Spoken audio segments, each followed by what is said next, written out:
all of the Lamites Malachas are merunas in this week's Parsha, there is one that is spelled out, and that is Le'sevaru Eish v'chol Moshe Sechem Yom Shabbos, not to kindle a fire in any of your dwelling places throughout the day of Shabbos. Being that there are 39 major categories of Malachas, why is this particular lav, not kindling a fire, the one that is specified? In the schacter Shabbos of Ayin Amud Aleph, we have a dispute about this. One opinion holds Havara L'Lav Yosef. The other opinion holds Havara L'Chalak Yosef.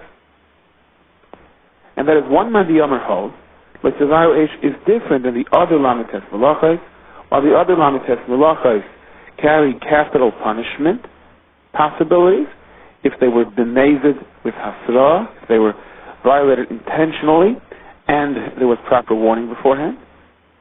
The lav of kindling a fire is an Isser min HaTorah, but there is no Chiyuv Misa for it. Yet another opinion in Masechta Shabbos suggests that in terms of punishment there is absolutely no difference between the lav of kindling a fire or any of the other Lamites Malachos. The Torah just picked one to single out.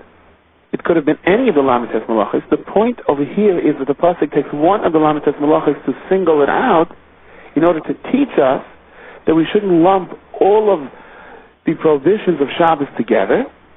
Rather, each one represents an Aveira on its own, and that would pertain to the Chiyuv Chatas that a person has to bring, how many Kabbanis one would have to bring if he is over various different Malachis on Shabbos. The guidelines over here are complicated. It does not really pertain to our discussion, but basically speaking, if someone is aware of Shabbos and he knows of the Lamites Malachos, but he plows, having forgotten per se that plowing is also on Shabbos, and then he planted forgetting that planting is also, so he brings two, not one chatas. And that's the point of taking one of the malachas and singling it out, as if to say each one represents a malacha on its own and a potential chatas on its own. Now, according to this opinion, of course the question has to be asked, and nothing is to be taken for granted. Fine, you want to pick one of the Lamites Malachis and single it out to show that each and every one is an Aveira for itself. You could have picked any. Why did you pick Le'sevaru Eish B'chol Moshe Sechem? Why did you pick this particular one of not lighting a fire? So clearly, there are other lessons over here that Torah wants us to learn. One is brought down in the Zohar, says the Sefer Der Moshe from the Yerusha Rebbe. Le'sevaru Eish B'chol Moshe Sechem Yom Shabbos teaches us that the Gehenim does not burn on Shabbos. And the Zohar says so beferish that it's learnt from this pasuk. V'afilo Gehenim lo shalit v'lo oikit b'Shabbos. Even Gehenim has no effect, and it does not burn on Shabbos. U'beginda, and therefore, that is why the pasuk says Le'sevaru Eish B'chol Moshe Sechem Yom Shabbos, referring to the fire of Gehenim. Now, fire of Gehenim may seem something very abstract, something we'll worry about when the time comes. But this relationship between Le'sevaru Eish B'chol Moshe Sechem, the Yom Shabbos, and the fire of Gehenim really pertains to us every Shabbos down here, in practical terms. Because here's another Tikkunei Zohar to the Ber Moshe quotes. This is something the Shloach Kodesh elaborates on. If you get angry on Shabbos, if you fly into a full range, that is also, by extension, a violation of the Yisrael of Le'sevaru Eish B'chol Moshe Sechem, the Yom Shabbos. And the lack of Gehenim on Shabbos somehow seems to be linked to a person's ability of not getting angry on Shabbos, of not kindling the fire from within himself. One who truly wants to make his body an apartment that is fit for the incoming Shabbos, that has been thoroughly cleaned, washed, and everything is set just right for Shabbos, has to remove from within himself all traces of anger when Shabbos comes. That's what the Zohar said. For the fire of anger is the fire of Gehenna.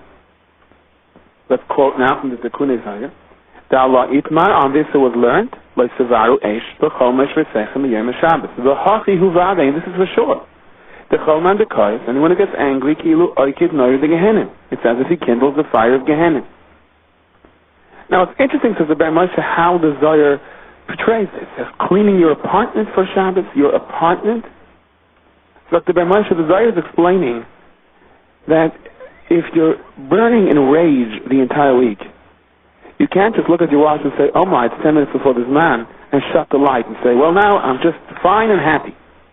It won't work that way. It requires hachana. It requires a purification of midas. Just like you can't just snap your fingers 10 minutes before the man and say, now, apartment be clean. It doesn't happen that way. It takes lots of work. It takes lots of patience, even frustration.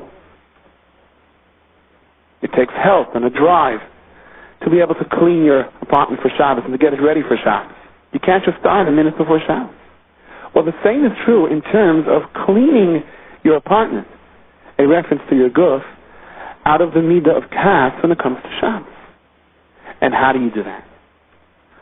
It's easier said than done, but at least this is the formula. The root of all kas and machlokes is gaiva. And therefore the Rizal says, if a person can zero in on cleaning out his yetzer hara of gaiva, of thinking too much about himself and demanding too much for himself, or basically just centering your life about yourself and your own needs as opposed to thinking more about someone else, if you do that, automatically you're vacuuming out the yetzer hara of gaiva and kas and machlokes. Several weeks ago we learned the Rashi that Parshas Mishpatim is next to Parshas Yisro.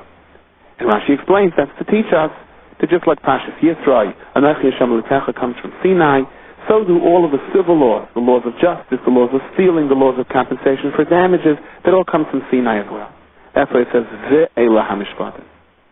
The Ramban explains the connection between Parshas Yisro and Parshas Mishpatim in a similar way, but with just one other nekuda. What is the last of the Yisrael Dibra? It's Lo Sachmag, not to be jealous. Zok the Ramban, that is the Yisrael for the entire Parshas Mishpatim. What is the root cause for all monetary problems? One person is jealous of another. One person believes that what someone else has really ought to be mine. Whether he can rationalize that al pi halacha, whether he can rationalize it emotionally. No one can live with himself just to outright go and take something that belongs to someone else. Even the lowest thug on the street rationalizes. Why is that person rich and I'm poor? Surely he steals from me. Surely members of his social class take advantage and they discriminate against me. Everyone has a rationalization to why what someone else has really ought to belong to me. And therefore I'm not doing all that wrong by stealing, whether I'm physically stealing, whether I'm lying, whether I'm not paying for damage, whether I don't assume the proper responsibility to watch someone else's item. The entire spectrum of monetary law is all based on mastering the last of the Aseret Dibros, and that is Lo Sachmag, not to be jealous. If you're not jealous, says the Rambam, if you really truly believe that the Rebbeinu Shalom gives you what you have and what someone else has nothing to do with you,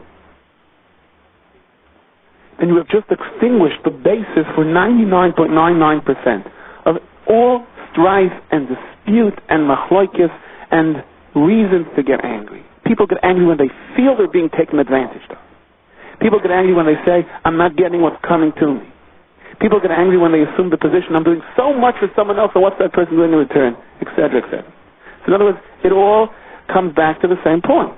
The more you're thinking about yourself, then the more reason you have to get angry if other people aren't living up to your expectations of yourself. So modesty, another,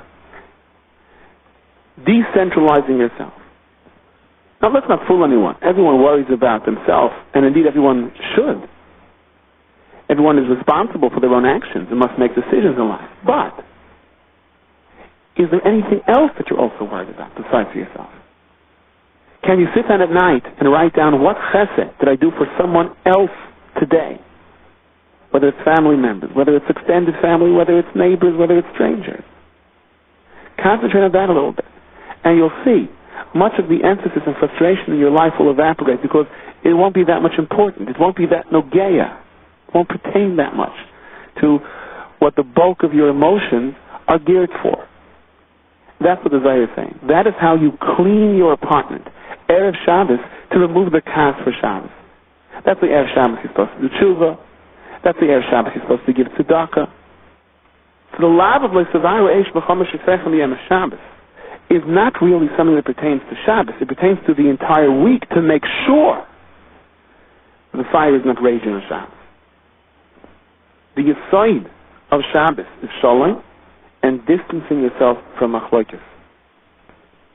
It is brought down in the Pri Eitz Chaim, Shar Shabbos Per Yudalot, says the Ber Moshe, that a person is supposed to say with every incoming Shabbos, Shabbos shalom u'mevayrach. The Gemara in Masechtas Gittin, that Mendeis and Aleph tells us about two people who are constantly arguing with each other. And especially when Erev Shabbos came and the pressure was on, the distribution of responsibilities in every household in Erev Shabbos becomes crucial. Someone is not going to fall in line. Others will have to pick up the slack. Others are going to have tainas. There'll never be enough hot water in the shower. The shoe polish can only go around to one person at a time. Someone's dirty clothing is not going to make it into the hamper.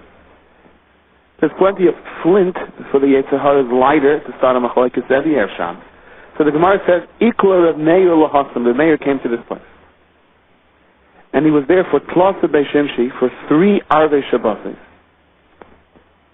Ad the Abed Lahu Shalom, the Gemara says, until he finally made peace between them, until he taught them how people can live with each other, even under duress, even under difficult situations, and make things work out. And the people in this household heard a sound. They heard a voice that yelled, "Woe is to me!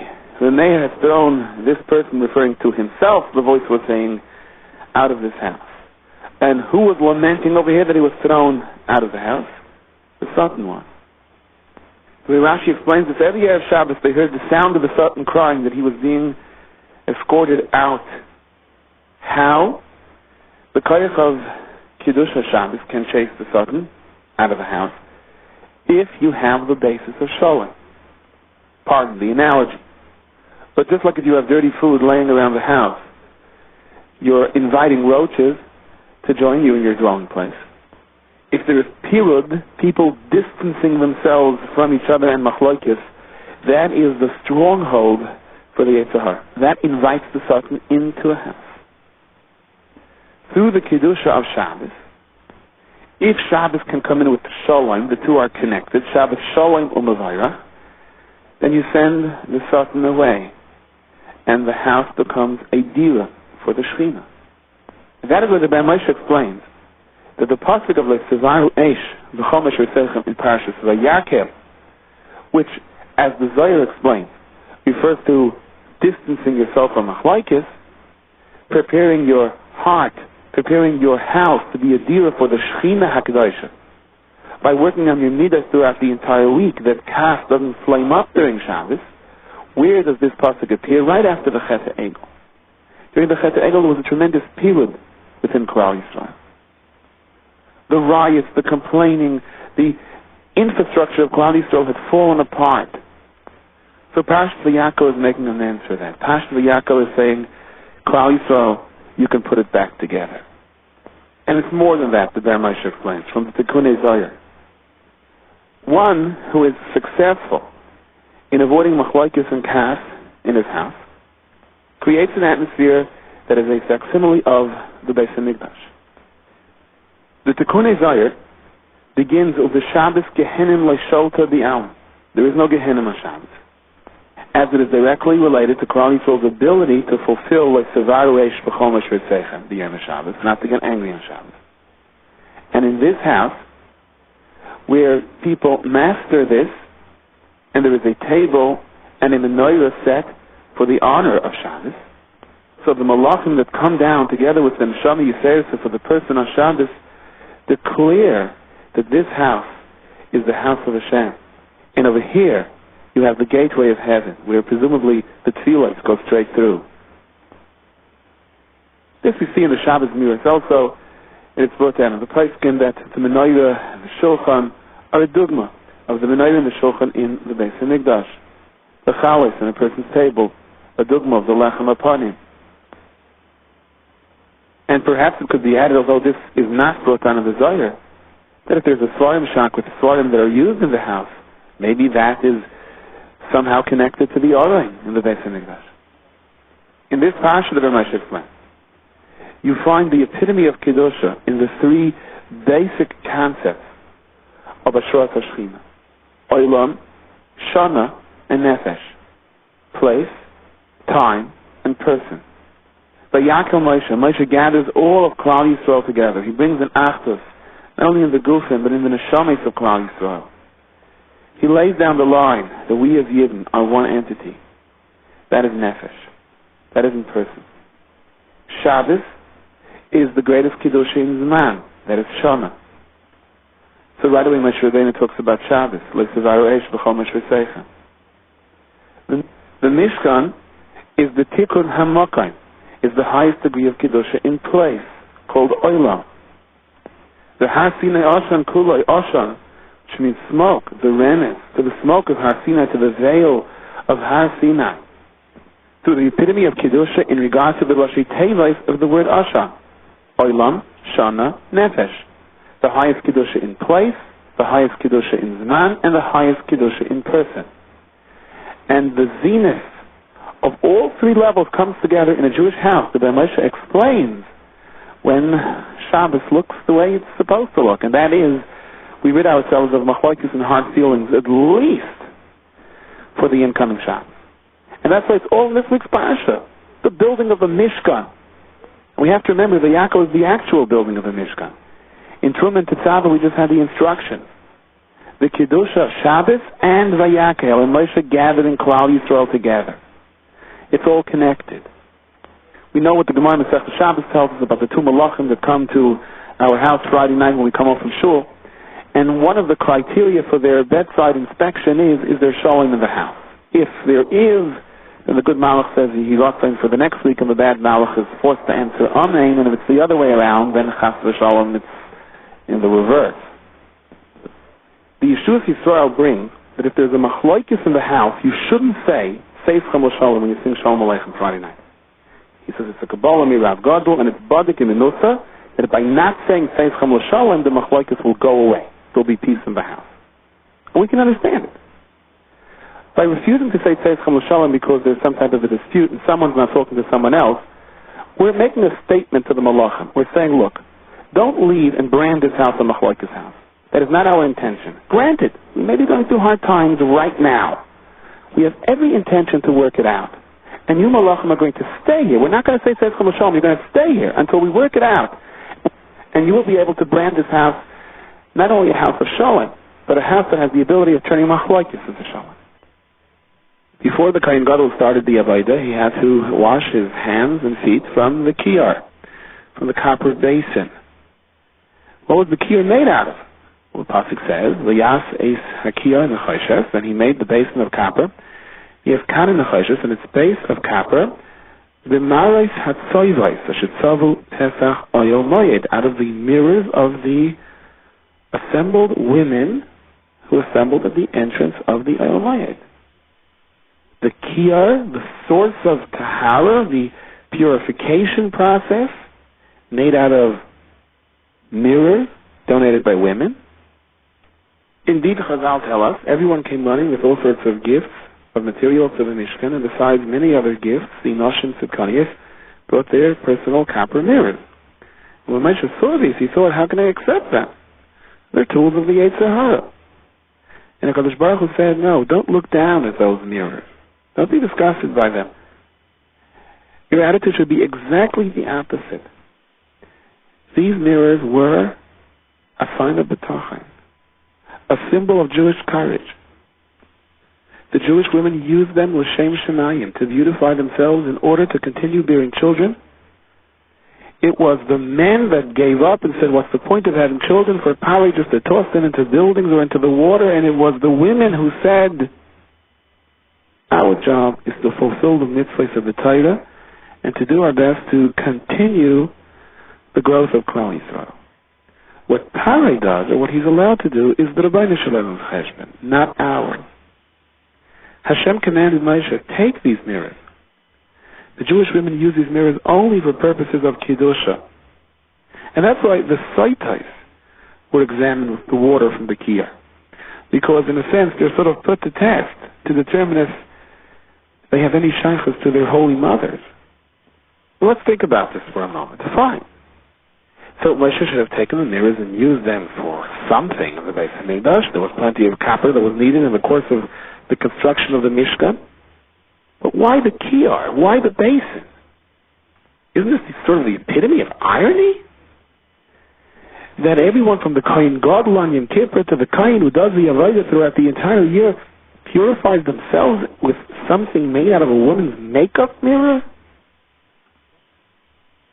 Schacter Sham Shemafol Hersh, Zechron Levracha, that this is precisely the point. The Mishkan, or Beis Hamikdash, was not viewed as a separate entity. In other words, there's this place of Kiddush, of holiness, and of course there's my house and there's my life, where I live my own way. Naturally, the things I would do at home I wouldn't do in the Beis Hamikdash. The way I dress on a Sunday afternoon is not the way I would dress when I come to shul for Mincha Marav. What I would say in a Beis Hamikdash is not what I would say back home. So this is the idea. Purification in the Mishkan, or Beis Hamikdash, meant you're not just stepping in over here for a spiritual experience and then you're going back to your world. This Mishkan, this Beis Hamikdash, is supposed to change you. It changes your attitude. It changes your very being. So much so that the purification process works simultaneously with where the human being can fall to his lowest level. We take this mirror, we take you as a human being, and how a person views himself, and how a person prepares himself, and how a person sort of grooms himself or herself in terms of the world, and we say, bring it to the Beis Hamikdash. Not that you should leave that side of human nature outside of the Beis Hamikdash and go in and do the Avodah. Exactly the opposite. The mirror, which dresses the bodily side of the human being, and in a certain way represents the potential of the world's worst taivos, or gaiva. This is what is brought to the Beis Hamikdash to be put into perspective. And when you purify this aspect of humanity, then the Beis Hamikdash or Mishkan has accomplished what it was supposed to accomplish, to make us into a whole different kind of a person, on the inside and on the outside. The Mizritcha Maggid gives us a different thought on the mirrors being the source of Tahara in the Beis Hamikdash. When a person looks into a mirror, he or she sees all sorts of different things. And as one gets older, one sees different things that one didn't see the day before. Wrinkles, maybe a little bit more hunched over, a more mature look. A person also sees his or her chesronos in a mirror. And a realistic look at a mirror allows a person to understand that he, like everyone else, is far from perfect. The Baal Shem Tov tells us when you look at someone else and you see something not right about that person, that really bothers you, the chances are you yourself have that fault. Chazal tell us, Kol paisel b'mumay paisel. When someone yells at someone else and he tries to sort of invalidate him by labeling him as inferior in a certain regard, more often than not, it's because the person who is leveling the charge, he himself has that fault. The Baal Shem Tov even takes this a step further. He says if you see another Yid being over in a Aveira, that's a sin. That you yourself were paigim that inyan. Who else, why would HaKadosh Baruch Hu allow for you to see it? We've mentioned this several times. The Baal Shem Tov once saw someone come riding into town when it was already Shabbos. And he was devastated by it. He said, why did I see this? There must be some pagam in Shabbos as far as I am concerned. And he made a thorough cheshbon nefesh. And he was elated to have come to a conclusion. He realizes what the problem is so he can masakin it. He felt that he was by the Pnei Yeshua, one of the great gedolim of his time, and he was not mishamish him enough. He had gone to the Pnei Yeshua just to have the opportunity to serve him, to be able to serve a tzaddik, but perhaps he didn't do it with enough vigor, or take the opportunity as much as he could have to serve the Pnei Yeshua. And being that Talmidei Chachamim are considered the B'chinas Shabbos the entire week, what Shabbos is in Zman, Tzadikim are in Nefesh, and therefore that was a pagam in the covet of Shabbos. And that's what they were trying to tell him, that you could have done more to honor Shabbos. It's interesting because they say on the Pnei Yeshua that he never looked into a mirror his entire life, and that his face shined. He was always immaculate. Pnei Yeshua. That's not why he named the sefer that way, but the Gemara tells us, Pnei Moshe k'pnei Chamet, Pnei Yeshua k'pnei Levana. It was always a shine that came from him. In any event, getting back to what the Mizrach Maggid said, so if you look at someone else and something bothers you, so notwithstanding the mitzvah of Teichacha and so on that you have to offer to that other person to try to help him, but before you do that, think about yourself. Where do I have to do tshuva over here? Thus the Maggid explains, who is the wise man? One who learns from everyone. The wise man sees a fault in someone else, and he learns from there, it's a sin that I have to correct this. He sees so-and-so is not honest. He has to stop and think, now, where can I correct my level of honesty? So-and-so is not davening properly in the Beis Medrash. Okay, what's wrong with my tefillah? There has to be something wrong with my tefillah if I have this feeling about someone else.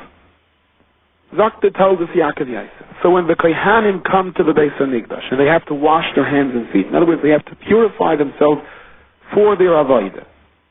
How do they purify themselves? The lesson is through the mirror. Not to stare into the mirror, but to understand and view life as a mirror image. A Yid is going to come to you and say, I did this avera. I've come to you kind with this carbon chata. How does the kohen truly purify himself? Not by looking down at this person, but by sort of looking at himself. Where was I plaguing? How was I chayta? How can I purify myself now in this regard? And as a result, I can, in the process of being metaher myself, help this yid also. In other words, a physical mirror tells us if our tie is straight, if we're missing any buttons. And a ruchnistic mirror means, did I daven the way I was supposed to? Did I greet that person who passed me now the way I was supposed to?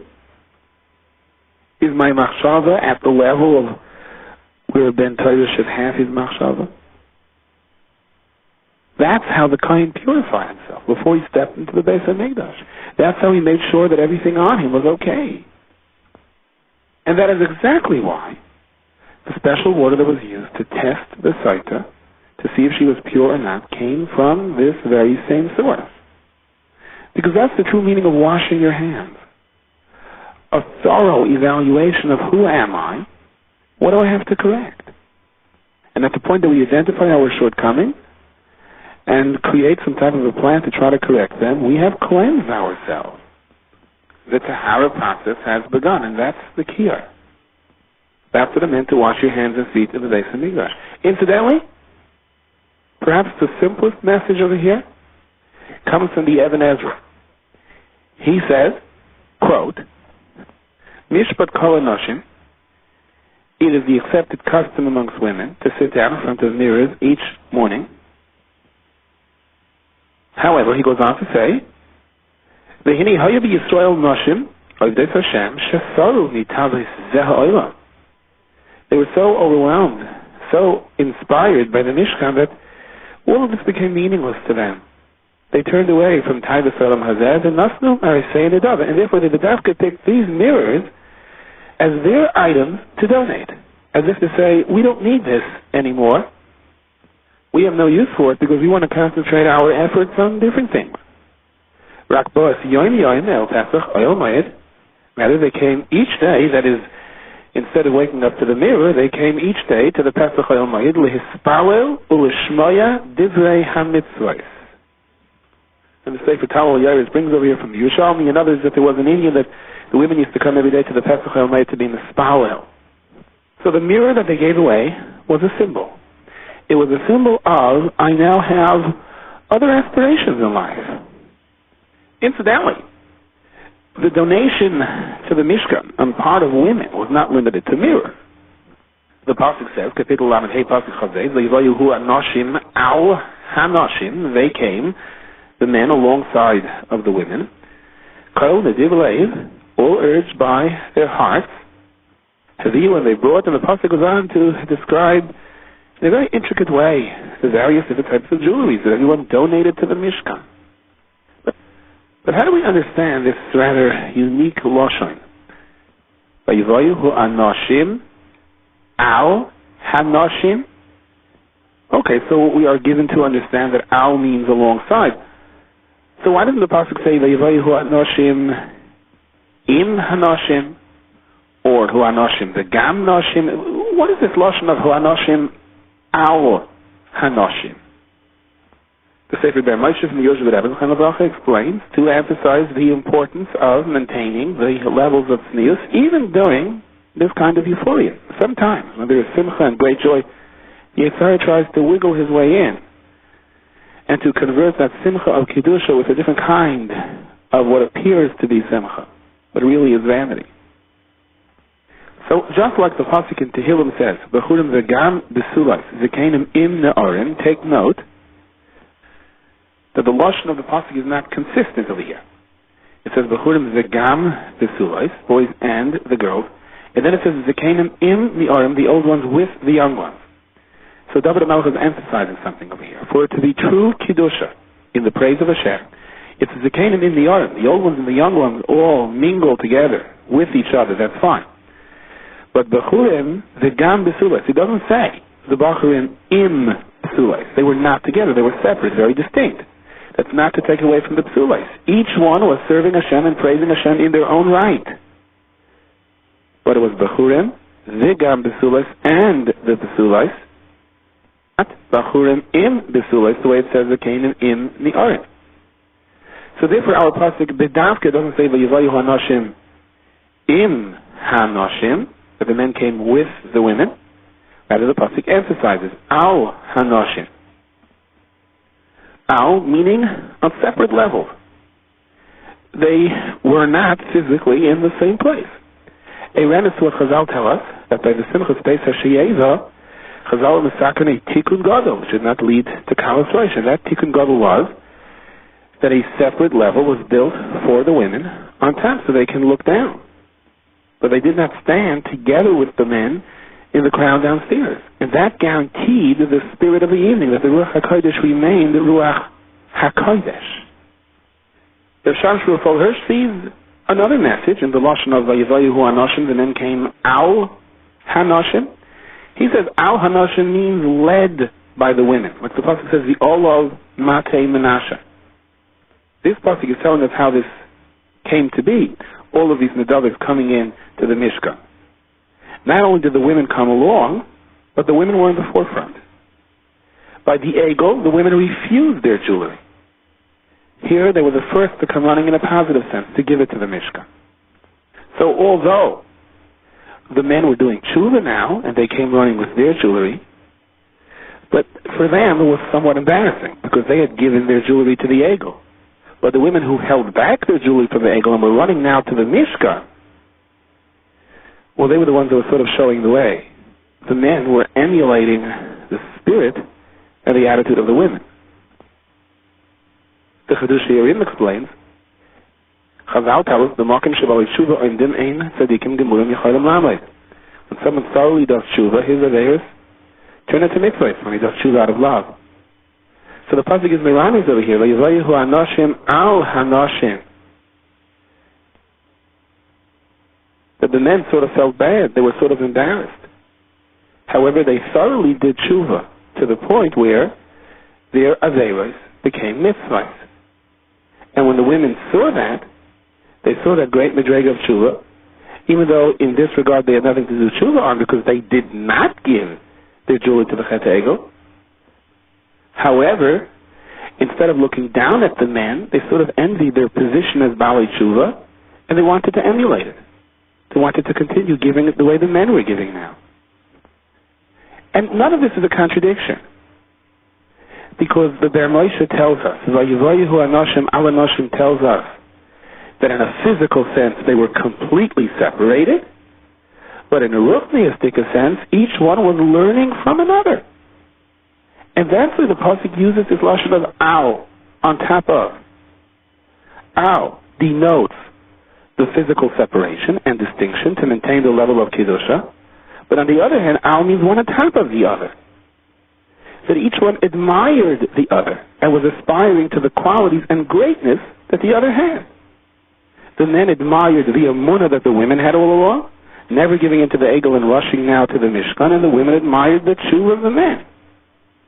Incidentally, in the Lakutei Ritzvah, it is brought down, being that there is a halacha, that one is not permitted to take a large donation from a wife unless the husband consents to this contribution. So it says, Vayivayihu Anoshim Al Hanoshim, that the men came along, standing distinctly but close enough to be able to show that they agree with what their women are doing when they're donating so much to the Mishka. A friend of mine told me a story about a friend of his who once was a very, very successful businessman, but unfortunately became a yored, lost all of his money, still struggling, very hard to survive, and had no choice, literally had no choice, but he had to ask others to help. It was either that or he would lose his house. He bought a house thinking he can pay a very high mortgage. And indeed, he was able to pay it for the many years that his business was successful. Now he was struggling to keep his head above water. He couldn't keep it up. Came time to marry off a child. He still had the shame on the streets of a shame and mechutin. And whether he was right or wrong, he didn't settle for less than what we would call a nice chasana. So this friend of mine felt that this person is not going to endure this, he's not going to survive it, and he started to approach individuals to help him. And indeed, Yidden Yisrael Kedoshim, Yidden opened up their hearts, their wallets, they pushed him through the chasana, they pushed him from one mortgage payment to the other mortgage payment, and he's still being pushed. Maybe the Rebbeinu Shalom helped that he should be zeicha to get back to his previous wealth, and he should in turn help others. But right now he's still being pushed over the hurdle each month. Now one day, this friend of mine put together a considerable amount of money for that individual, which he was giving him monthly. And he made up with him to meet him on the street corner in order to give him that money. He didn't want to bring it to his house, he didn't want his children to see, whatever the case may be. And the man is waiting and waiting, and finally he pulls in to the corner with a car that he had just leased. Hello, Shalom Aleichem, how are you? Look, I'm sorry I have to take this. Hopefully one day I'll be able to pay all of it back. The giver in this instance looked at the car that he just leased, that this individual just leased for himself. He hadn't any particular idea what the monthly payments would be, but his heart sank. What am I doing, he said to himself. Why am I going from person to person trying to explain that so-and-so needs money? And I get sometimes difficult feedback. He needs money, I should support him. You know what kind of house he lives in? You know what kind of suit he dresses in? You know what his children are dressed in? But this friend of mine kept on pushing and pushing and saying, no, I mean, that's the halacha Shulchan Aruch. I feel Eved Loritz Lefonov, if that's what he was used to. But then when he saw this car, so he wanted to say to his friend, what nerve do you have to go and lease a vehicle like this? When you know that people are gathering together to get you from one month to the other, how could you? Well, he didn't say it to his friend. Instead, he gave him only half the amount that he had collected. So he came to me and asked me whether he was right or wrong. Well, first of all, he had already collected the money. What was he going to do with the other half? He had no right to change it to a different tzedakah. The people donated it for that specific purpose. Second of all, yes, it says, Afila Eved Loritz Lefonov, Afila Sus, and even a horse to ride on, if he's accustomed to a white horse, if that was his lifestyle, and now he can't keep it up, so including the mitzvah of tzedakah, providing him with such a white horse. Now, would it be better for him to realize that he can't trade in his car every 2 years anymore? That it's time for him to assume the more yeshivish mahalach of trading in your car after 20 years? Or better yet, the mahalach, if there's still something to trade in, then you keep using it yourself. Incidentally, I am proud to tell you that Baruch Hashem, my vehicle is in its second decade of existence. I would be personally embarrassed to have it any other way. But that's a separate issue. You have a chiyuv of a fischel kavod. In addition to that, of course, as we mentioned before, once you collected the money for a specific purpose, then you have no right to withdraw it or change it for something else. But besides these two inyan, sus lirkazolov, besides the inyan that once you collect tzedakah for one money, you can't change it for something else, the end is a third pash over here that you have to look at. Number 3, I said to him, listen to this chidah in this week's pash. The chidah takes a seemingly innocent pasuk and uncovers over here a treasure which without the ruach hakodesh of someone like the chidah you would never see. The pasuk says, Kapitel Lamed Hey pasuk Chaf Al, Vayivayu kol ish asher nesai Levi, and thereupon came everyone whose heart stirred him up. V'chol asher nod v'ruchai oisai, and everyone whose spirit urged him, Hevilas Trumas Hashem Lemeleches Oyel Mayeh. He brought his share, his truma, what he separated, what he decided to donate, to the Meleches Oyel Mayeh, to the work of the Oyel Mayeh, and all that was required, both for the Oyel Mayeh as well as the Big Day Kohen. In the course of life, people have aspirations. We wake up one morning, we decide to do something good. Or sometimes we're in an Eisar, we're makabel upon ourselves a certain Indian, we're going to help so-and-so, we're going to do something for so-and-so. And then we wonder whether or not that's the right thing to do. Sometimes, says the Chidah, we don't do it. And of course the Eisar always comes wearing a Becker Shenesh charm. He never comes and says, don't do what you promised. He comes and says, well, I don't think that what you thought was a good thing is really something that is going to be productive at the end. It may even do more damage than good. We always make hachlotes, and we decide, I don't even know why I'm doing this. It's not right. So sometimes as a result of these reservations, the person either does not carry out his commitment, and even if he does carry out his commitment, he does so with half a heart. And as a result, the Maisa becomes pagum, explains the Chidah. Like someone who does something shaloi lishma. Let's say there's an appeal in the shul. So someone gets up and he makes the appeal and he really inspires the Olam and he tells a story which is a real tearjerker and the Olam is moved and the Olam is inspired and the Gabi starts walking around. He knows who to go to first and he announces, Grainim gives 1,000, Shimon gives 500, Nechel gives 500. And a lot of 500s and 100s and 180s follow. Why? They're moved for the moment. And later on, when they sit down to write out the check, they start having reservations. What did I do? Just because Groening gave it, I have to give it. So what if my Mechutma was sitting there? Who do I have to show off, or who am I trying to impress? Why am I giving so much for one Meisid? And who says that this cause is really that important? Maybe the speaker was just a good speaker. Maybe he was a better speaker than the cause he represented. Usually, someone amongst the crowd, even from those who are going to write out the checks, they're going to have some of these machshavos, some of these reservations. So after Shabbos, the person may or may not sit down to write the check, and even from those who will write the check and send it in, but it's going to be, all right, this time I promise, but next time I'm not going to be so gullible. Or maybe next time I'll daven in the early minyan. Dr. Chidah, let's think what happened over here by the Mishkan. Moshe Rabbeinu gives a drasha, and 1,000,000 people come running with their gold and silver. Here, take it! There was such an inspiration, it was in the air. The Yidden came running. There was so much gold over here, they didn't know what to do with it. So you would think, okay, the announcement was made. We're now going to have a Mishkan, and this was going to be a kapara for the Chet Ego.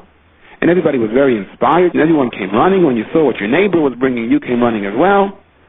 But you would imagine that amongst the 600,000 men, and their wives also donated. So we're talking here millions. Amongst these people, there had to be someone who was saying, what am I doing it for? Why am I giving away all this gold and silver? All right, everyone's doing it. I have to do it. All right, I promised I'll do it. And for what? And if you think about it, and the Mefarshim point this out, the Mishkan was temporary. I mean, they knew the Mishkan was just for the Midbar. When we get to Eretz Yisrael, there would be a Beis HaMikdash. Okay, ultimately it took several hundred years to build a Beis HaMikdash, but the plan, had it not been for Chet, was the Mishkan was just a temporary vehicle of Hashras Hashchina. Let's remember something else. L'maisa, they had the Mishkan for 40 years. But that was only because of the Chet HaMeraglim. But not for the Chet HaMeraglim, all this gold and silver was just for a couple of months according to the plan before they go into Eretz Yisrael. So why am I donating a lifetime of work for something which is so temporary? I mean, no one had this machshav. No one said, all right, if you insist, I have to do it. What should I do? Moshe Rabbeinu is asking. I should say no to Moshe Rabbeinu. No one, never mind not giving, but no one gave a little bit with a shrei heart, a little bit with a kvetch over there. All right, I have to do it. Zok Chida, no one did. And that is the great miracle in my face over here. That is what happened over here, which probably will never happen again. And this is what the Pasuk is attesting to. This is how the Chida teaches the Pasuk once again. Vayuvayu kol ish, every single person. Asher nesoi libai, whose heart stirred him up. V'chol asher nod v'ruchai, and everyone who had the spirit l'chatchila, v'chol asher nod v'ruchai oisai, which instilled within him a will and a commitment to make a hachlata, I am going to donate to the Mishkan. Between that commitment and the actual transmitting, between that inspiration and the actual donation, there was no break. Hevi with Trumas Hashem, everybody brought this Trumas Hashem with that same spirit, that same cheshek l'malachas hayomayit. And out of the many miracles that took place over here by the Mishkan, perhaps this was the greatest. And in a sense, it personifies what the purpose of the Mishkan is. A Beis HaMikdash, a Sanhedrin, a Lishkas HaGazis. The clarification of the ambiguities in life that bring us to crossroads, and instead of making a decision of going one way or another, for right or for wrong, we stay in one place because sometimes we're not sure what's right and what's wrong. That problem the Yidden didn't have. The Mishkan was a clear Hashras Hashchina. It shed light on everything. Yes, there was the Yetzer Hara, but at least you knew clearly what the Yetzer Tov was and what the Yetzer Hara was. The people committed themselves to it, and they stayed with their commitments. There was no Yetzer Hara that stepped in and said, it would be a bigger mitzvah maybe if you didn't give. That they didn't have. Rav Shashu Fulhurst points out, the Pasuk says, that's something different than just playing on a dava donation. Or even where it says, Nidvas Libai. Liba means the person had a machshava. His heart told him this is the right thing to do. When it says Nadva Ruchai, that his spirit urged him, that means that the person gave over his whole inner essence. He said, I want to commit myself completely to this project. Whatever I can do for the Mishkan, whether it's money, whether it's talent, whatever it is, I'm committing myself. I'm donating myself. That was their attitude to start with. That was their attitude to end with. If you do that, there are the Yud Gimel Midas of Rabbi Yisrael Salanter. Rabbi Yisrael Salanter said that it's easier to learn all of Shas than it is to break one single Midah. In order to work on Midas, you have to start from when you're very young. And he said that every person should have a small notebook with him. You should write down all the things that he did during the course of the day and see whether they coincide with the things that he is supposed to do. And what is he supposed to do? So Rabbi Yisrael Salanter broke it down into 13 different things. Emes, Zrizus, Charitzos is the third thing. What is Charitzos? Charitzos, as Rabbi Yisrael Salanter explains it, is when you make up your mind to do something, then do it. Do it diligently and do it quickly. Do it efficiently.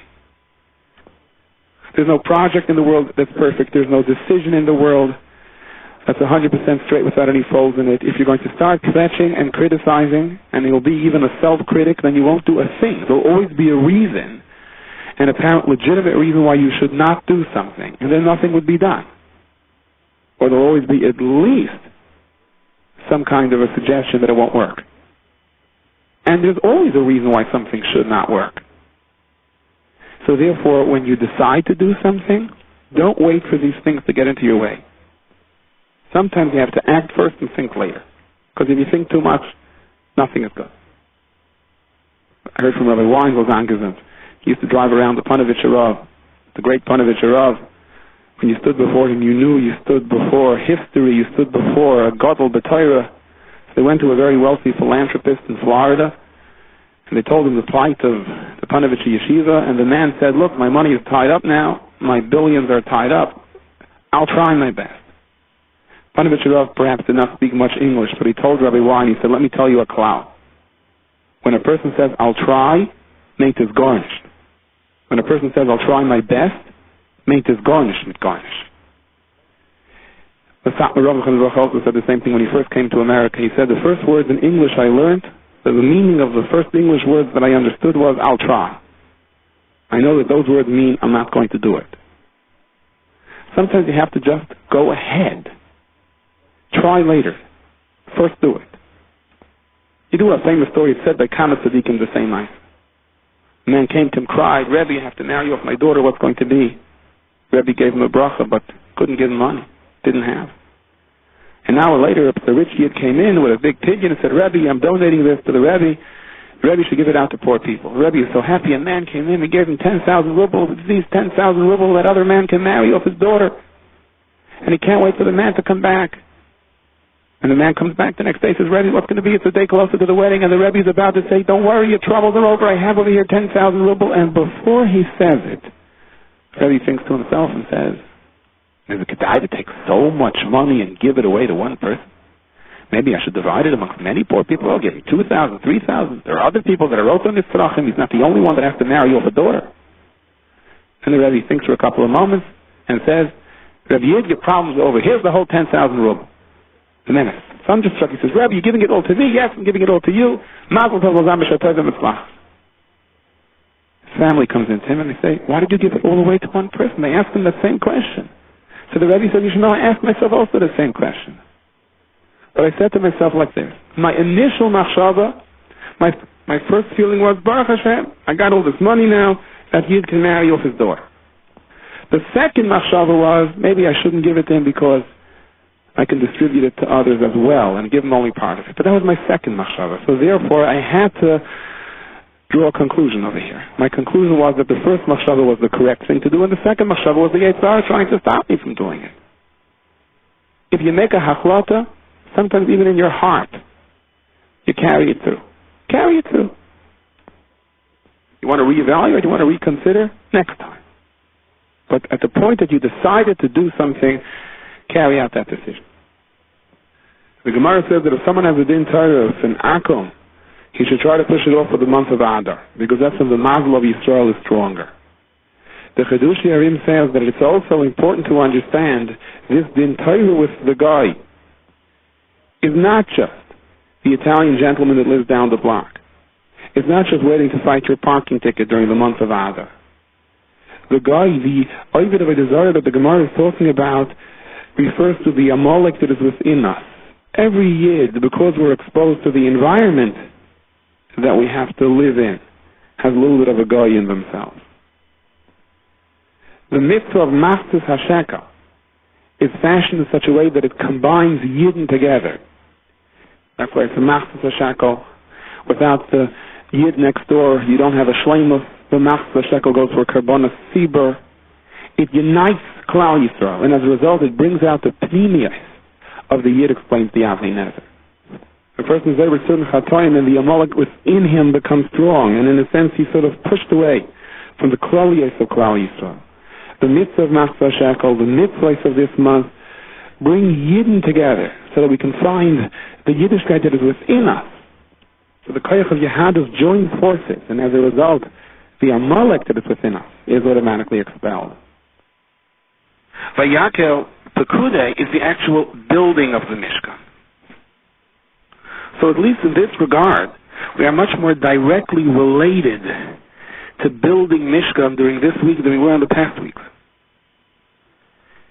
That's the reason that Parshas Vayakhail begins with Vayakhail, and he gathered. The Arpnei Moshe explains. that before we're actually going to start building the Mishkan, Moshe Rabbeinu had to explain to Klal Yisrael that it's easy to build, but it's harder to sustain. If you want this Mishkan to last, it is directly related with your ability of maintaining the achdus amongst yourselves.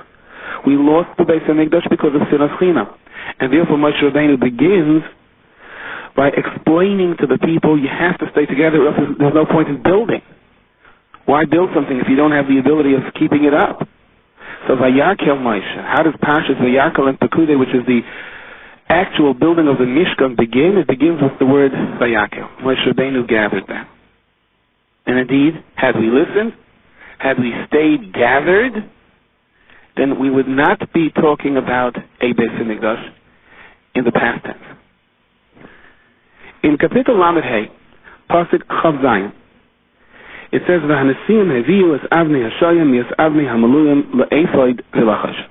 The leaders of the respective shvatim, the princes, brought the shoham stones and the stones to be set for the ephod and for the chayshim. However, there is somewhat of a criticism over here. The Hanesiim is not spelled full with the yud; it's missing the yud. We read it with the yud because there's a chirik. However, you don't have the yud in the pasuk, and that's because we were somewhat upset with the Nesiim. The Nesiim listened to the demand to donate articles, items, raw material for the Mishkan, and they decided that they were going to hold back.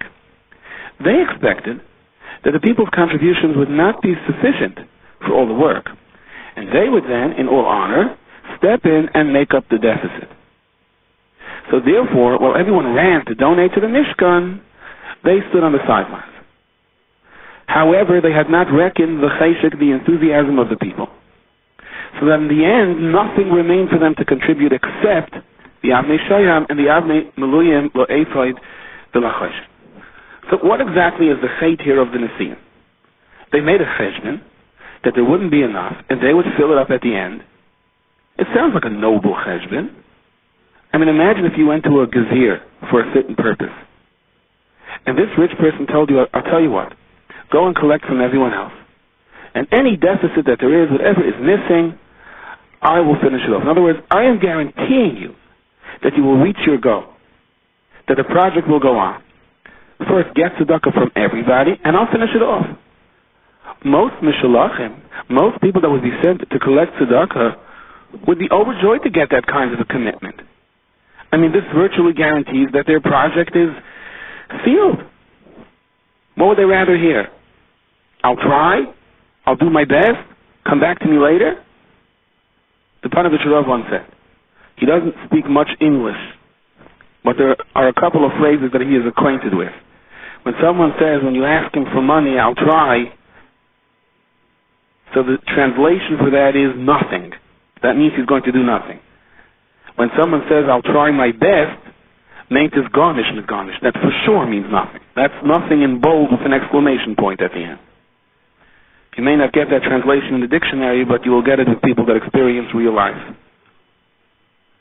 So the Nesiim promised that they would finish everything. I mean, according to their expectations, that indeed there would be a deficit if Klal Yisrael wouldn't finish everything. They could have been contributing half of what they owned. They didn't know how much was going to be left. Yet they committed themselves that one way or another the Mishkan is going to have all that it needs. Now what do they get for it? Criticism.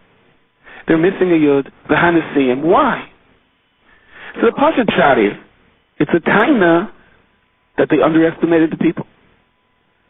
Why should you assume that Klal Yisrael is not going to do everything? That they're not going to have the proper cheshek to go running and donate to the Mishkan? Rav Shamshon Hirsch, however, understands it a little bit differently. He says that the criticism of the Nesiim is not so much that they underestimated the people. The criticism is that if you are a Nasi, then your role is to teach Klal Yisrael what it means to have enthusiasm to a mitzvah, what it means to have cheshek doing a mitzvah. If you are the Nasi of Klal Yisrael, so your concern isn't whether or not the project is going to be finished. Don't worry. If the Rebbeinu Shem wants a Mishkan, there'll be a Mishkan. Your job is to teach Klal Yisrael how to give tzedakah. Your job is to show the way, how you have a simcha shel mitzvah, how you exhibit zrizos when it comes to a mitzvah. The people were supposed to learn from you. Instead, Moshe Rabbeinu gave the call, bring tzedakah. The people stood there and watched, let's see how you're supposed to give tzedakah. Let's see how you're supposed to donate to a mishkan. And how would we know? We'll look up at our Nasi and see how they do it. So they looked up, and what did they see? They saw a bunch of princes standing idly by, doing nothing. No. So if the Nasiim aren't going to do it, they took the initiative on their own. And they ran and they brought the tzedakah. And Baruch Hashem, Klal Yisrael passed the test. They brought all of the material for the Mishkan with much cheshek, above and beyond what was needed. What they lost out on was watching their Nasiim give tzedakah, watching to see how a Nasi is supposed to give tzedakah. And that's why the word Nasiim is spelled without the yud. The Torah is emphasizing the role of the Nasi is to show the people how you perform mitzvahs. These Nasiim, in this instance, didn't. They may have been well intended, but Lamaisa, they didn't fulfill the term of the real meaning of Nasi. Another taina on them is, explains of Hirsch, that they felt somewhat slighted in their office by the call for gifts being made direct to the people. So they assumed that there was a role for the people, and they, as Nasiim, they must have a separate role. Because it can't be that they were included in everyone else in the same sentence, in the same command to come running and bringing. Aren't they a step above? And that's what the pasuk stresses, explains Rosham Shafol Hirsch. Every man, every woman came and brought her jewelry. The Hamoinam, every simple person in Klal Yisrael was stimulated to come running to the Mishkan. And the Nasiim, instead of being inspired by this and joining within their midst, they said, very nice, how the simple people perform mitzvahs. It's such a beautiful thing. They know those people that say Tehillim and learn Chayadim and Mishnayos. We, of course, are in a different class. Whether they said it or they thought it, but there was some nekuda over here of his nasus. And that's why, instead of embellishing their role as Nasiim, it was dulled. It faded. The Hanasiim is spelled without the yud. The Torah says if you want to maintain your honor and you want to truly have the siyata d'shmaya and have the extra power that is needed to lead Klal Yisrael, then your job is to join within them when it comes to doing a mitzvah, not to try to stand above them or behind them. All of this has to be understood in lieu of the fact that we're talking about the Dar HaMidbar over here, the Dardei, especially the Nasiim. But the Torah wants us to learn these simple lessons. L'maisa, the Nasiim didn't really fare all that bad. I mean, they did get to bring the Avnei Shoyam and the Avnei Maluyim Le'efad V'Lachoshen. So really, why was there so much of a punishment? One would think that the Avnei Shoyam and the Avnei Maluyim is quite a chush of a thing to bring. It's like saying to someone, well, I was hoping you'd help out with my simcha, but everything was done already. If you want, you can bring the main course. That's a very chush of a thing to bring.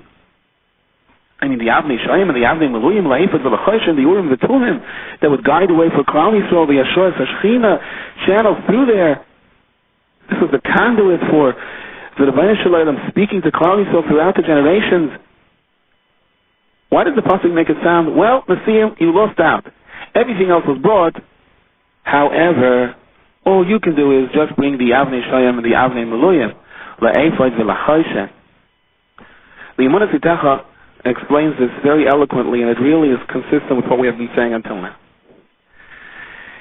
Klal Yisrael is all connected. That's the aside of the Mishnah. Like Reb Chaim Vital says in the Sefer Shari Kedusha, Klal Yisrael is like a tree. There is the base of the tree, the roots of the tree, the bark, the main stem of the tree, and then it starts branching out. Of course, the branches are separate. If it's a very large tree, from the tip of one branch on one side of the tree to the tip of another branch on the other side of the tree, can be relatively very far, and there can be all sorts of things in between. There can be birds on one side and birds on the other side that don't even know each other, but in reality, they're all connected to the same tree. The birds of Klal Yisrael also comes in two parts. You have the Avos, Avram, Yitzchak, and Yaakov. They are the bottom of the tree, the part of the tree that is mamish one piece. Avram on his own was one, Yitzchak on his own was one, Yaakov on his own was one. Even though Yitzchak is never mentioned in the pasuk, there is no sedra where Yitzchak is alone, either Avraham Avinu is alive or Yaakov is alive. That's for a different reason, because Pachas Yitzchak, the Midas HaGevura, there has to be a Hamtaka to the Midas HaGevura. The Midas HaGevura can't stand alone, or else the world won't have a Kiyum. But the fact is there are three others, and each of them represent three different stages of the tree, but it's all Achdus. Then you have the 12 Shvatim. From the point of the 12 Shvatim and on, it begins to divide into branches. Inherently, it all comes from the same source. We are all yoinik from the same chiyuv. If you chop the tree off at the bottom, everything falls. But if you look at it, at least in terms of perception or in direction, each of the branches is going someplace else. Each of the branches has a different job. Those are the 12 Shvatim. Naturally, the branch is not as chashiv as the bottom of the tree. The Mishkan was the leiv of Klal Yisrael, the heart of Klal Yisrael. It is from the Mishkan that the Yeshua's Hashchina was pumped out and circulated through all the limbs of Klal Yisrael. The people who were close to the heart, as well as those in Klal Yisrael who are in the most remote areas of the body. But Lamaisa all draw their chiyus and their existence on the pumping of the heart. When one is instructed by his doctor to do exercise, he is strengthening his heart. When his hand is going back and forth, it stimulates the circulation throughout the entire body. And ultimately the heart, which is the pump, has to pump everywhere. When Klal Yisrael brought their nedavis to the Mishkan, and especially in the manner that they brought it in such a cheshik, so the heart pumps harder. The Yeshua's Hashchina within us grows stronger, and everybody felt close. And everyone was injected with a new sense of emunah, betachin, simcha, all the major ingredients of being an Erlich Yid. This vayakhail Moshe, this achdus in Klal Yisrael, was the greatest spiritual exercise for every single Yid, even in the most remote areas of Shaykh. There are, however, aspects of the Mishkan that are important, but they're no longer in the heart. They are further up on the branches. They are no longer b'tchinas avos. They are in the b'china of the shvatim. We have no hasaga how great the shvatim were, but compared to the avos, it's a madrega less. The avnei meluyim were the stone on the choshen that represented each of the 12 shvatim. Every shevet had its own stone, its own color, that reflected the personality of that particular shevet, the nisyonos, the mission of that particular shevet. So as great as the choshen was, but to a certain degree, it was already the branches part of the Mishkan. It wasn't Klal Yisrael as a whole, one mesh of people, but it was already specific assignments for each chelik of Klal Yisrael. Albeit each chelik respected the other and is contingent on the other, Klal Yisrael is there, but the reality is we each have different assignments, different minhagim. We live in different places. So yes, the Shvatim donated the stone for the choshen, but that was already the level of Kiddusha for branches. They missed out on being part of Klal Yisrael, donating to the heart, donating to the base of the tree. However, the Avos have an ability to take even the branches and draw them closer together and remind them that they're coming from the Makar. Through the branches, you can also get to the Makar. And that is why, what letters appeared on the choshen? They had the names of the 12 Shvatim. But the Gemara tells us in Masechtas Yuma, apart from the names of the 12 Shvatim, you also had Avraham, Yitzchak, Yaakov, and the words Shiftei Yeshurin, Shin Zeis Tes Yud, Yud Shin Vav Resh Vav Nun on the stone, spread out on the stone. You needed that because the Urim V'Tumim would project letters. The letters would shine up when you asked the question, and you had to have all the letters. And in the names of the Shvatim, you are missing some of the letters. Even if you have all the Shvatim, you don't have the letters Ches, Tes, Tzadik, and Kuf. But besides for that, Avram, Yitzchak, and Yaakov have to be connected to Shiftei Yeshurin in order to remind us that the branches are not an independent entity, and they draw their chiyus from the base. So as much as it's in a certain degree a level less, but don't worry, Nassim, it's still connected to Avram, Yitzchak, and Yaakov. Now let's make a quick cheshbon. There were 12 stones on the choshen. Each of the stones had their respective color. They also had different letters. Each stone had to have 6 letters. That was to symbolize the flames of the Bein of vayakhail, that the world was created in 6 days. There had to be a total of 72 letters that corresponds to the Shem Ayin Beis. That is the gematria of Chesed. Chesed is 72. But it's interesting to note that Binyamin was the only Shevet to whose name no letters were added. For example, the first though, Reuven. Reuven has 5 letters. So it was supplemented, the 6th letter was supplemented with the Aleph of Avram. Shimon also has 5. So the 6th letter was supplemented with the Beis of Avram. Levi has only 3 letters. So therefore you had the Reish, Hey, and Mem of Avram. Everything at the total 6. So you keep making the cheshbon. Yehuda had an extra Yud, Yisachar had an extra Tzadik, Zvulun had an extra Ches, Dan had the Kuf of Yitzchak and the Yud, Ayin, and Kuf, because Dan only has 2 letters. So you had the Kuf of Yitzchak and the Yud, Ayin, Kuf of Yaakov. Naphtali had a Beis, the Beis of Yaakov. God has only 2 letters, so he had the word Shiftei to supplement up till the 6th. Asher had Yud, Shin, Reish to make up for 6. Yosef had the last letters in the word Yeshurun, Vav, and the Nun. Binyamin has 6 letters, so Binyamin needs nothing. But according to our explanation, that the Avram, Yitzchak, Yaakov, Shifta, Yeshurun was to connect the branches to the base of the tree, how come Binyamin is left out?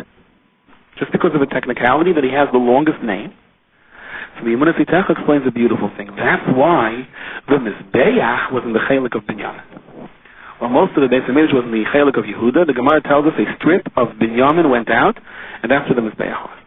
The Mizbeach represents the carbon silver that all of Klal Yisrael donates together. The Mizbeach is where Adam Harishon was created. The stones of the Mizbeach became one under the head of Yaakov Avinu. So forget, it's not that Binyamin is left out. Binyamin represents the Hashlama of the Achdus of Klal Yisrael. Someone was once sitting in the office of Rabbi Yitzchak Elchanan of Kavna, and suddenly the door burst open. And an excited young yeshiva bacher stood there jumping up and down, and he said, Rabbi, did you hear? Baruch was freed from the draft. Rabbi Yitzchak Elchanan jumped up. He ran over and embraced this bacher, and he said to him, thank you for bringing me such wonderful news. I will always associate you with this wonderful news. Ashrei me that brings Surah service to people. The man sitting with Rabbi Yitzchak Elchanan was so happy that he was here to witness the sight. Now that the tzaddik experienced such simcha, having heard such good news, that only created a better atmosphere for what had to be discussed.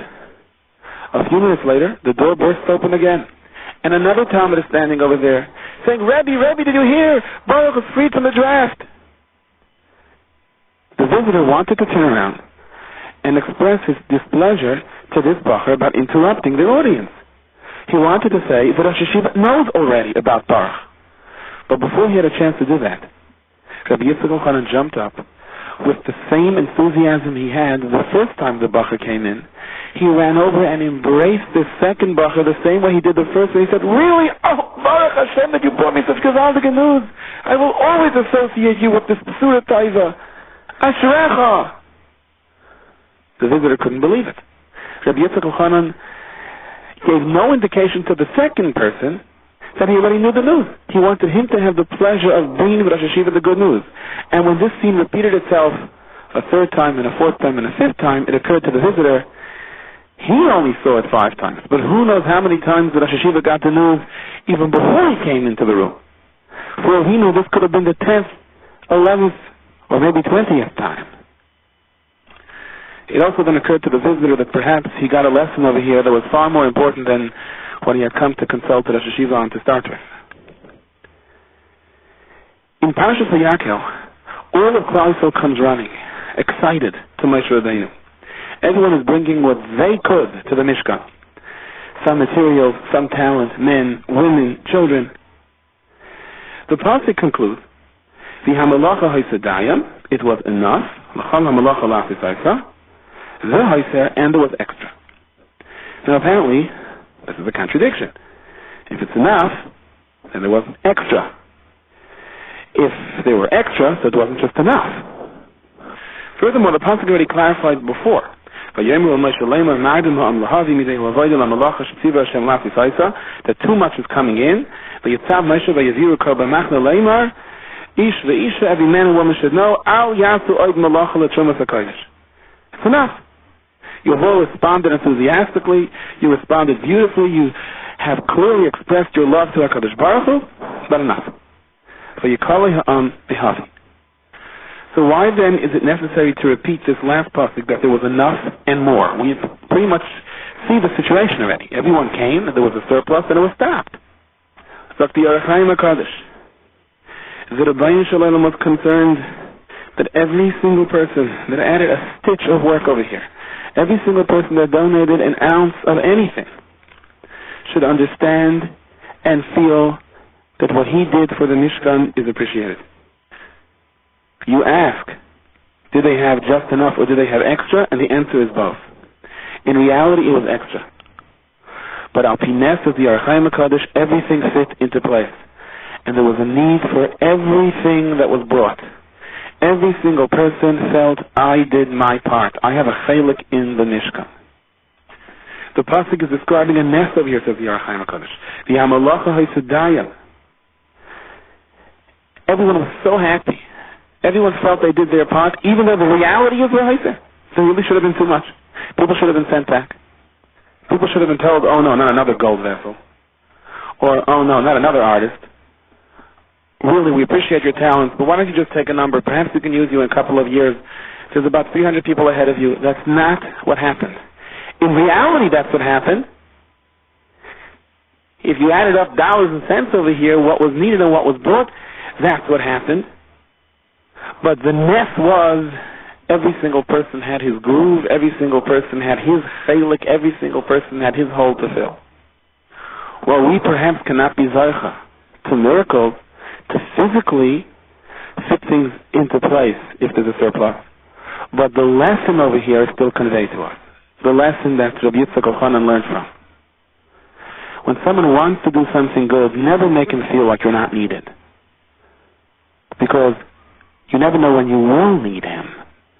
And he may be discouraged. And second of all, in the eyes of a Kadosh Baruch Hu, when someone is in a rush to do something for Klal Yisrael, for Avodas Hashem, whether in your eyes you see this as something technically necessary or not, HaKadosh Baruch Hu considers it something necessary. HaKadosh Baruch Hu says it all fits into place. Whatever Yid wants to do fits into place. It's an important lesson in being mechanech children. Never say to a child, what are you doing? The floor was swept already. I'm not saying that you have to re-sweep the floor 10 times. But appreciate the gesture. Whether the floor has to be swept or not is irrelevant. You can redirect the child to doing something more productive. But never wash someone away saying, we don't need your help. It is a chesed to help someone, and sometimes it's a chesed to receive help, to acknowledge someone's help, whether you need it or not. And in a way, it's sometimes even a bigger chesed to take something that you don't need. If you give something, you feel good. You're the giver. Everyone likes to be a giver and not a taker. But to allow yourself to dip into the taking mode, to make someone else feel good that he gave, that's a real mesirus nefesh. However, the question still has to be asked. Why then did Moshe Rabbeinu order the people to stop bringing? Why does the pasuk say, "Vayaziru kol b'machna leimer ish v'isha al yasu oid malacha l'trumas hakadosh"? If, as the Vayakhail HaKadosh explains, there was a miracle anyhow in anything that was brought, despite the fact that mathematically it was well in excess of what was needed, if there was a purpose for everything, regardless al pines, so there's no limit to the nace that a Kadosh Baruch Hu can make. Once we're not dealing with the dimensions of this world, but we're dealing with something that is beyond Teva, so let the people bring more and more. There'll be a place for everything. Al pines. Why did Moshe Rabbeinu tell them to stop? So Semes explains that the tzaddikim and the chacham of that time saw that there was a tremendous will and a love to give in Enochanani that showed the beauty of Klal Yisrael, and that was the kapara of the Chet HaEgel. But by the same token, they were equally as concerned that all of the giving should be done with the true Rasain and should be done l'shem Shemayim. The Sar Nagdash is saying, we got to every mitzvah there is a pchina of Ritzai v'shav, of going back and forth. So what does that mean? What's the back and forth? Well, Shem HaKadosh explains that with every avodah you have to control your emotions. You have to turn on your complex and turn it off. To motivate you to begin, you say to yourself, you know what I can accomplish now by doing? You know how many chusim I'm going to generate by waking up a half hour earlier? What I'm learning a little bit, preparing myself for davening the way I'm supposed to, just as an example. Say that to yourself. Lift your emotion. However, be careful. Because suppose this person does wake up a half hour earlier or an hour earlier and learns before davening and goes running into the Beis HaMikdash and he davens every single word like he's counting money the way the Svarim say you should. And then he turns to a neighbor of his and says, look at that person. Falls into davening as if Yayuvan and Sikharan, like a Greek soldier into the sukkah. Doesn't he understand the importance of waking up early before davening? Like I started doing today, never mind the fact that you haven't done it till now. So now you've overstepped your bounds. You've gone a little bit too far. At the point you start thinking you're better than someone else, then there is an issue of how sincere is your action. Why are you doing it? I've said this many times. I heard from a very, very chashuv yid. The mother was the chassid of Shina Rav Zechat Tzadik L'Vracha, Nish Kardesh Ad Miyad. And he went on vacation someplace once to rest up. And there was a small Jewish community in this area. And many of the Rav's close Yingalite, his close Talmidim Chasidim, came along with him. The Balabatim in this area came to daven together with their special guest. But Friday night, these close Chasidim to the Rav felt that the davening wasn't on the same level that they were accustomed to. After all, these were lay people, Muhammad Yidden. And so they said to the Rav, they asked permission if they can daven in a separate minyan. They'll wake up earlier, and they are going to go to the mikveh before davening, and say Tehillim before davening, and say all of the tefillos that the Rebbe Melech said you should say before davening, and they will scream Sukkah de Zimra, and on and on and on, and daven the way they're accustomed to davening. So the Rav told them all of that is fine. And he again reiterated all the wonderful things they're going to do. But he told them, after you finish screaming Nishmas, and after you finish doing everything else, if you're going to come upstairs, and you're going to see the Balabatim sitting over here ready, having Kiddush, and you're going to say to yourself, you're going to have one machshava. Look at them, look at the way we were davened. You know, the whole thing is not worth it. And it's very hard to stay away from that one machshava. I would suggest you daven that way normally. Now that you're here, you daven together with all of us. The Safemis explains that there was a race over here. People were so energized to bring things to the Mishkan. It just kept coming and coming and coming, and it was beautiful. It was beautiful as long as it remained pure. But at the point where there was a concern of people trying to outdo each other, at the point that there was a concern, maybe they don't really mean it sincerely, but my neighbor gave that, I have to give more. At that point they said, stop. Let's cash in where we are. Let's not overextend ourselves and lose what we have. And when a yid stops and takes into consideration, okay, am I still sincere or am I trying to outdo someone? That adds a tremendous kiddusha to the mitzvah. These are all natural machshavos. We all have a machshava after we do something, maybe we're great. As long as we realize it and we work with it, that's fine. When the Yidden realized, the Chacham are right, Moshe Rabbeinu was right, let's stop, let's not try to outdo each other. That within itself instilled a great kiddusha, and perhaps even more kiddusha than the whole bringing to start with. The breaks that they put on their donations to ensure that things are secure may have been the greatest aspect of their Mesiras Nefesh, more so than the contributions themselves. And perhaps suggests the Safemis that is why they were zeichet to this nes of the Hamalacha Hisadayim, last Yisrael Haiser. Think about what the Vayakhail is saying, and look at the very words that appear right before this pasuk. Kapitel Lamed Vav Pasuk Vav ends with these words. They were given the order to stop. Vayakhail ha'am mehavi. No one is going to outdo each other. Everyone stops. Okay, Moshe Rabbeinu says no more. It's no more. As a result, the Hamalacha Hisadayim, the Kadosh Baruch Hu says, the Yidden are being so good. They're looking so much to find the emes over here. Not only did they run to give, but they even stopped when they were told to stop. The result of this was that HaKadosh Baruch Hu says, I want to tell you something, whatever you gave me, I will accept, even though in reality, even though mathematically the host said there was too much, HaKadosh Baruch Hu said no. Yidden that are looking for the emes, for such Yidden, there will always be a place for their donations, there will always be a place for their emotions, there will always be a place for their heart in the Mishkan. Rav Asher Stone was once traveling to Rosh Shlomo of Kalin, his Rebbe, and he was fasting that Friday. He was very thirsty, and he passed a pond. The water was so fresh, the water was available. And as he was about to drink, he said to himself, I fasted till now. It's almost as man. Perhaps he ate or drank something right before Shabbos, as the halacha is not to enter into Shabbos when you're hungry. Why should I stop now? I'm thirsty, but look, I can manage. I'll be okay. And he continued on, and he refused to drink, despite the fact that the water was there and available, and it looked so inviting. And as he was going, he stopped short. He felt a pniyah. All right, for these tzaddikim, it's not what we call geyser. It's not our kind of geyser. But he felt an akudah of, am I saying to myself now how great I am? He stopped short, he turned around, went back, and made a shahaka with all of the kavanah he could muster, and he drank. When he came to Rosh Shlomo of Kalin, Rosh Shlomo extended his hand, and he said, I'm very happy you drank. You did the right thing.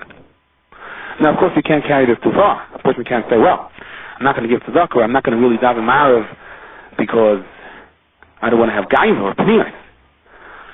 No, you do the mitzvah. And especially when it's difficult for you to do something, go ahead and do it. But when it comes to that extra, especially that little bit of extra that may set you thinking I'm better than someone else, then seek guidance. Because sometimes it's a mitzvah to stop and review more so than it is to go further. And that's what you need a Rebbe for. That's what someone needs a manik for. Not only to tell him when to do, but to tell him how to do it, and also to tell him how and when to stop and take a break. Moshe Rabbeinu instructed the Yidden how to start and how to stop. Vayakhail Moshe's Kaladas B'nai Yisrael. The vayakhail Kadosh explains that being that at the end of Parshas Kisisa we learned that Moshe Rabbeinu had this shine that radiated from his face. And as a result, he had to put the matzah upon of, in a sense, people were frightened. They were scared to approach Moshe Rabbeinu. But Moshe Rabbeinu didn't want that. The pasuk concludes in last week's Sedra, "V'heishav Moshe v'matzah upon of ad boy l'daber itai." Moshe Rabbeinu did not want to shine on his face to keep people away from him. Moshe Rabbeinu wanted to shine on his face to teach Klal Yisrael what a yid can be zaycha to. But he wanted them to come. He wanted them to learn. Vayakhail Moshe's Kaladas B'nai Yisrael, when he saw that they were perhaps distancing themselves from him because they were frightened, Moshe Rabbeinu ran to gather them. He said, no, chas v'sholom. I don't need a shine on my face that's going to keep you away from me. That's what the vayakhail Kodesh explains it. And furthermore, he says, Vayakhail Moshe's Kaladas B'nai Yisrael. He wanted everyone to come. The men, women, children. Everyone should take part in the Mishkan. Everyone should understand they have their crucial role to play in Klal Yisrael. And if one year doesn't do what he is supposed to do, all of Klal Yisrael suffers. So Moshe Rabbeinu begins to teach Klal Yisrael about Shabbos and the role that everyone has in Shabbos, the father of the house, the mother when she sins lech, the children. He bedavka addresses every single person so that they shouldn't think now that he has this shine, somehow he is above them, somehow that they can't learn from him anymore. The Baal Torah says that because Moshe Rabbeinu always had a shine, and on Shabbos every yid can be zaycha to a special shine, so therefore Moshe gathered them together and he taught them about Shabbos to show them these are different kinds of shines. Don't confuse the two. This shine of Shabbos every yid can be zaycha to. And there's another tremendous nekudah that the vayakhail Kodesh points out over here. Moshe Rabbeinu knew there would be such a groundswell of support for the Mishkan, there would be such a love and cheshek, and everyone's going to come running, men, women, and children. And again, there can be cheshek and enthusiasm, but if you are not guided to do it right, sometimes there can be more damage than good. But Yaakov Moshe gathered them, that means he organized them. Moshe Rabbeinu said, okay, everyone is going to be involved over here, but let's do this right. Men, you stand on his side. Women, on the other side, with a mechitza in between. That's the vayakhail Kodesh says, Yaakov Moshe's Kaladas B'nai Yisrael, separating the B'nai Yisrael from the B'nai Yisrael. And Moshe Rabbeinu made it clear to them, it's not chas v'shalom, that anyone's donation over here is not wanted. The pasuk stresses time in and time out again how precious what the women did for the Mishkan was. Now, in a sense, because of their great chus of tznius and emunah, it was more accepted than the men. But all of this will only work if it's done in a way of kiddusha, that there's no teruvos. So once again, we see over here the need for guidance to teach us how to start, to teach us Hanistach. This shiur is distributed by Kol Adas, 11 Stay Chemet Street, Yerushalayim. For donations, please call 02-5383-999. Fax 02-538-0267. Post Box 57035.